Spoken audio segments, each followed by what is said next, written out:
শুক্রবার জুমার নামাজ শেষে বাইতুল মোকাররমের উত্তর গেটে আয়োজিত সুপ্রিম কোর্ট থেকে ভাস্কর্য অপসারণের দাবিতে হেফাজতে ইসলামের এক বিক্ষোভ সমাবেশে সংগঠনের শীর্ষ নেতারা এ দাবি জানান।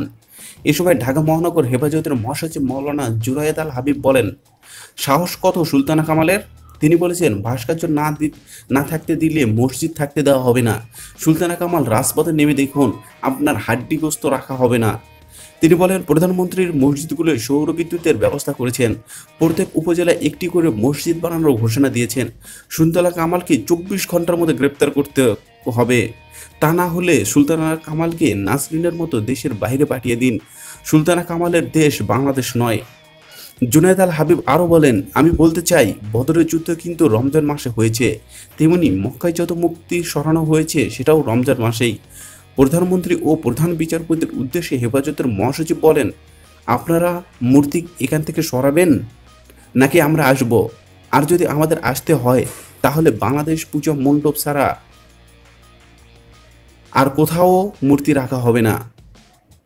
তিনি বলেন, আমরা যে আসতে পারি আপনাদের নিশ্চয়ই তা জানা আছে। 24 ঘন্টায় কোটি মানুষ ঘেরাও করবে হাইকোর্ট, তাই মেহরবানি করে আমাদের আসতে বাধ্য করবেন না।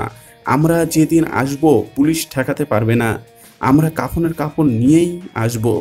বন্ধুরা, এই ছিল নিউজটি। এরকম নিত্য নতুন নিউজ পেতে অবশ্যই নিউজরুম 24 চ্যানেলটিতে সাবস্ক্রাইব করুন আর ভিডিওটিতে লাইক, কমেন্ট এবং শেয়ার করে আমাদের পাশেই থাকবেন।